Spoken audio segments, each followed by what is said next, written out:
friends, my name is Aditya Vikram Verma and I recently got recommended from 18 SSB Allahabad for TS54 entry. अगर आपका defence background है तो आपके लिए काफ़ी क्वेश्चंस अराइज हो सकते हैं। आप अपनी फिजिकल फिटनेस पे ध्यान रखिए, अपना डेली रूटीन सही रखिए, तो रिकमेंडेशन तो फिर श्योर शॉट है कि आपका रिकमेंडेशन होके ही रहेगा, क्योंकि मैंने ये चीज़ें सेंचुरियन में भी सीखी हैं और अपने एसएसबी में इम्प्लीमेंट की, जिसकी वजह से मुझे रिकमेंडेशन मिला। जय Hind friends, my name is Aditya Vikram Verma and I recently got recommended from 18 SSB Allahabad for TS54 entry. जैसे ही आपका शॉर्ट लिस्टिंग होता है, एनडीए रिटर्न क्लियर होता है, उसके बाद आपका इकलौता कंसर्न रह जाता है एसएसबी कैसे क्लियर करना है। तो उसके लिए एज सच कोई पढ़ाई करने की ज़रूरत नहीं है। आप न्यूज़पेपर पढ़िए जनरल नॉलेज के लिए, और अपनी फ़िज़िकल फ़िटनेस पे ध्यान दीजिए, और डेली आप अपना स्लीप शेड्यूल सुधारे रखिए, अपनी दिनचर्या ओवरऑल। एसएसबी में आपकी पर्सनालिटी, जैसे कि काफ़ी लोग बताते हैं, आपकी पर्सनालिटी का चेक होता है, ना कि आपकी नॉलेज का। तो आप अपनी दिनचर्या अगर सुधारे रखेंगे तो श्योरली आपका रिकमेंडेशन होगा, भले ही देर से हो बट होगा ज़रूर। तो सबसे पहले जैसे कि डे 1 पे ओआईआर होता है और पीपीडीटी होता है। उसके लिए ओआईआर में आप मेंटल एबिलिटी के क्वेश्चन लगा सकते हैं। और मैंने तो क्योंकि सेंचुरियन एकेडमी से मुझे रणनीति बुक मिल गई थी, जिसमें काफ़ी सारे ओआईआर के सेट्स दिए थे, तो मैंने वहाँ से प्रैक्टिस की थी।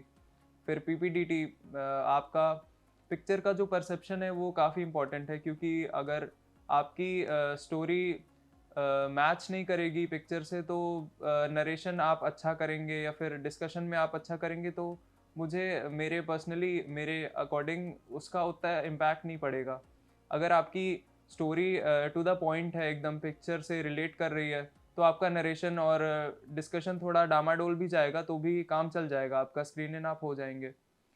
इसी हिसाब से फर्स्ट डे स्क्रीन इन आप हो जाएंगे। उसके बाद आता है साइक, उसमें भी टैट और पीपीडीटी क्योंकि काफ़ी सिमिलर है, तो उसमें भी आपका पिक्चर का परसेप्शन काफ़ी इंपॉर्टेंट होता है, और आपकी राइटिंग की स्पीड भी स्पेशली काफ़ी इंपॉर्टेंट होती है, और हैंड राइटिंग भी। और ट्वेल्थ पिक्चर क्योंकि ब्लैंक होती है, तो मैं आपको सजेस्ट करूँगा कि अगर आप पहले से एक अपनी सॉलिड ब्लैंक स्टोरी प्रिपेयर करके जाएंगे, तो वो आपको वहाँ पे काफ़ी हेल्प देगा। आपको सोचने की उतनी ज़रूरत नहीं पड़ेगी, और आप ब्लैंक स्टोरी आराम से लिखते चले जाएंगे।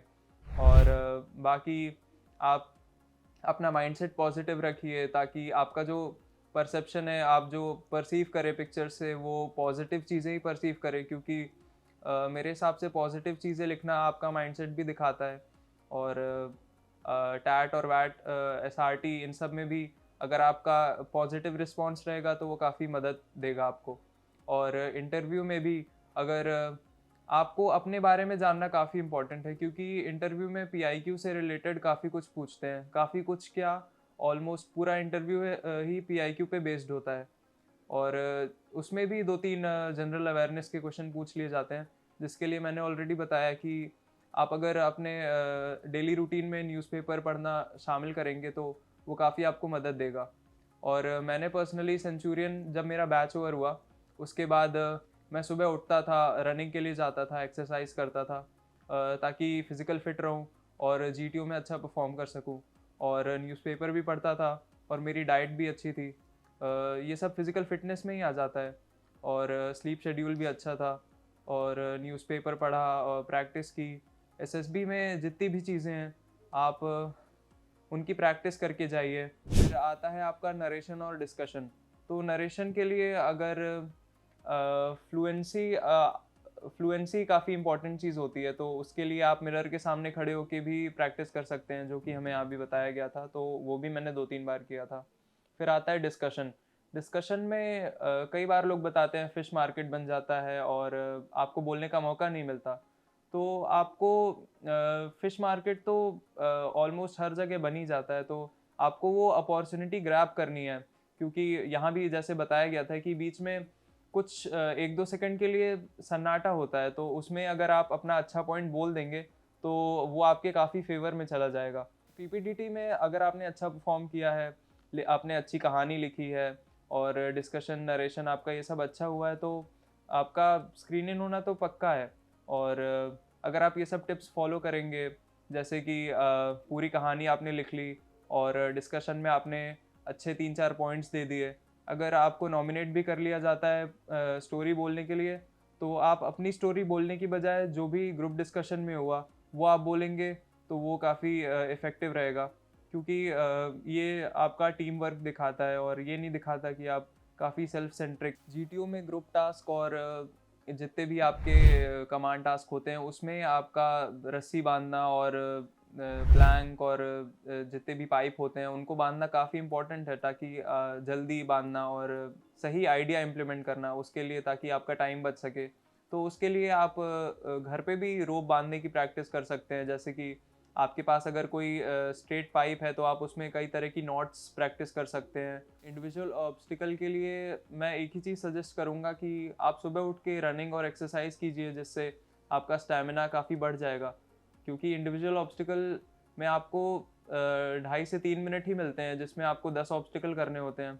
तो उसमें अगर आपका स्टैमिना अच्छा रहेगा तो आप रस्सी चढ़ लेंगे और जितने भी इंडिविजुअल ऑब्स्टिकल होते हैं वो आप कर ले जाएंगे। तो इससे आपको काफ़ी मदद मिलेगी।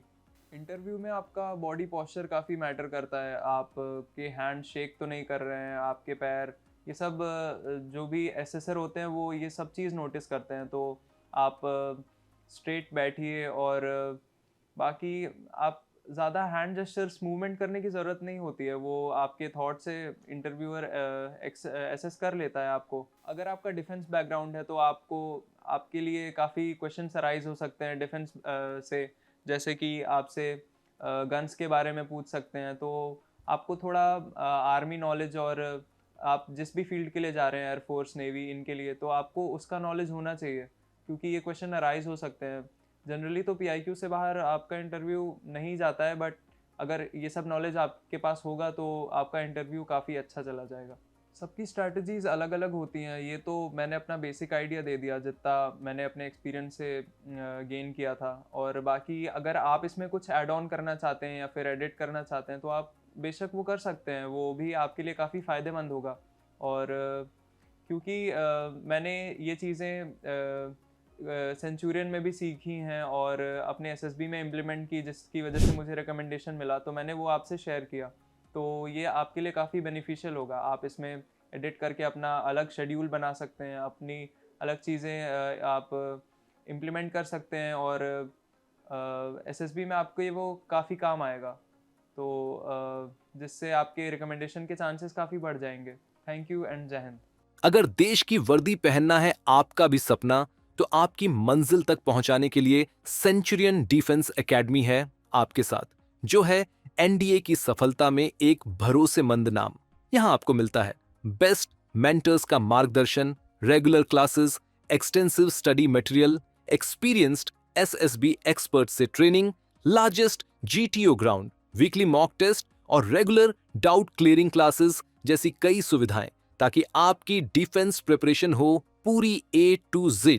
तो फिर देर किस बात की है? सेंचुरियन डिफेंस एकेडमी वेलकम करती है हर उस एस्पिरेंट को जिसने देखा है सपना देश सेवा और रक्षा का। अभी एनरोल कीजिए हमारे कोर्सेज में और टॉप AIRS की तरह ही दीजिए अपनी मेहनत को एक